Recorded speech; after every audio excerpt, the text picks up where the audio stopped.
ایک سائیڈ پہ آپ کی شکل ہو، دوسری سائیڈ پہ خان صاحب کی چپل ہو۔ میں جرنیلوں کو کہہ رہا ہوں کہ ایک سائیڈ پہ آپ کی شکل ہو، دوسری سائیڈ پہ خان صاحب کی چپل ہو، پھر آپ دیکھیں کہ ووٹ کس کو زیادہ ملتا ہے، خان صاحب کو زیادہ ملے گا، یعنی کہ خان صاحب کی چپل کو، خان صاحب کی چپل جیت جائے گی۔ اس طریقے سے خان صاحب کی سینڈل جو ہے، کپتان کی جو چپل ہے، اس طریقے سے آپ اتنے ذلیل، اتنے گھٹیا قسم کے لوگ لے کر آتے ہیں، ہمارے اوپر مسلط کرتے ہیں، وہ چدھکیاں، وہ بونگیاں اور کس کس طرح کے لوگ ہمارے اوپر یعنی کہ پناہ خدا کی۔ اب یہ دیکھیں کہ حامد رضا خان صاحب، دیکھیں کیوں یار، کون کسی کے لیے کلمہ پڑھتا ہے یار؟ دو تین چیزیں میں نے پوری گفتگو بڑے ٹھنڈے دماغ سے سوچی ہے اور میں نے سنی ہے، میں نے درمیان میں انٹرویو نہیں کیا۔ اب ذرا میرا جواب سنیں۔ یہ جو موصوف ہیں یہ فرما رہے ہیں کہ 3 انگلیوں کے ناخن کٹوا کے میرے سے پوچھ رہے ہیں کیا قربانی دی ہے؟ میرے باپ کی لاش ہے، میرا باپ اسیسینیٹ ہوا۔ بھائی جان، آپ اپنے 3 ناخنوں کو میرے باپ کی اسیسینیشن کے ساتھ نہیں جوڑ سکتے۔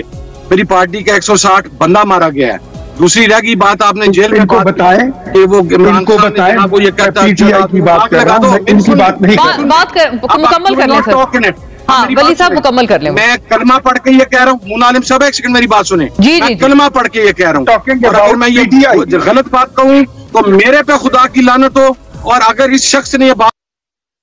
کی لعنت ہو۔ لا الہ الا اللہ محمد رسول اللہ۔ آج کے دن تک ایک مرتبہ عمران خان نے مجھے یہ بات یا ہم میں سے کسی شخص کو یہ بات نہیں کہی کہ ریاست پر چڑھ دوڑو، تم جناب اینٹ سے اینٹ بجا دو، تم حملے کر دو، تم یہ چیزیں کر دو۔ میں نے کلمہ پڑھ کے اتنی بڑی بات کہی ہے۔ جہاں تک رہ گئی ان کی یہ چیز کی بات کہ وہ جناب ابھی تو ابتدائی عشق ہے، یہ عشق جناب ہم نے بڑے دیکھے ہیں۔ اسی ابتدائی عشق کے اندر 4 دنوں کے اندر ابھی پوری نون لیگ کی قیادت اندر تھی۔ کوئی گھندے میرے پاک فوجی قسم خدا دی میں سارے وچینا، کوئی گھندے میرے پاک فوجی قسم خدا دی میں سارے وچینا، بوٹ وردیاں تے ٹوپیاں بلائیں تیارے وچینا، کوئی گھنے دسائی، وہ کوئی گھندے میرے پاک فوجی قسم خدا دی میں سارے وچینا، بوٹ وردیاں تے ٹوپیاں تیارے بلائیں اے سارے وچینا، کوئی گھنے سہی، لیکن ایک شرط دے میں وچے ساں، ایکو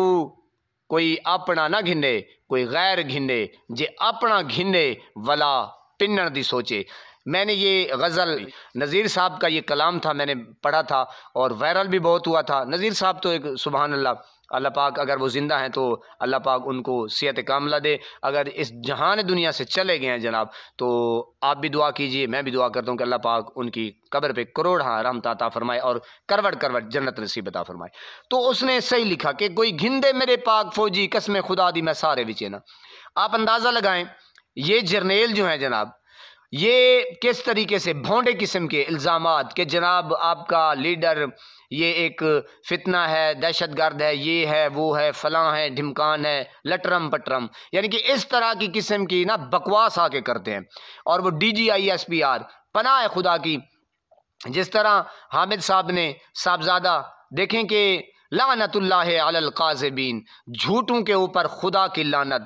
دن رات ان کے اوپر لعنت برس رہی ہے۔ یعنی کہ ایک شخص دیکھیں اس کی جماعت بھی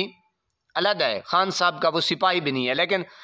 وہ کلمہ پڑھ کے ہائے ہائے ہائے، آپ اندازہ لگائیں وہ کلمہ پڑھ کے کہہ رہے ہیں، یار اندازہ لگائیں، ویڈیو آپ نے ملاحظہ کی جناب کہ کلمہ پڑھ کے وہ شخص کہہ رہا ہے کہ یار اس کے اوپر اللہ کا عذاب ہو، اللہ کی لعنت ہو یار۔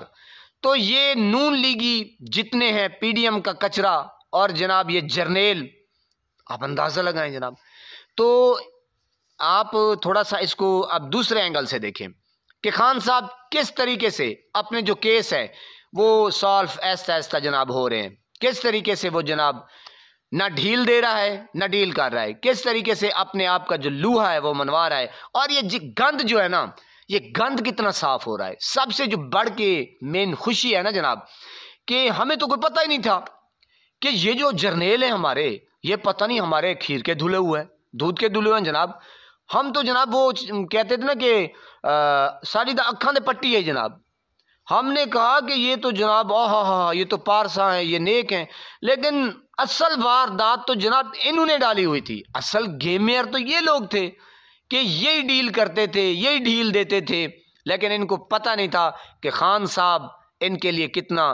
ڈرونا خواب بن جائے گا اور عذاب بن جائے گا، اور عذاب بھی ایسا کہ ان کی 7 نسلیں یاد کریں گی، ان کے آنے والے بچے۔ نہ یہ بغیرت قسم کے لوگ باہر نکلنے کے قابل ہیں عوام میں، یہ نکل کے تو دیکھیں، یہ بڑکے مارتے ہیں، ڈی جی آتا ہے دوسرے تیسرے دن، یہ بغیرت قسم کے لوگ جی پریس کانفرنس کرتے ہیں، او بغیرت ڈوب مرو، بغیرت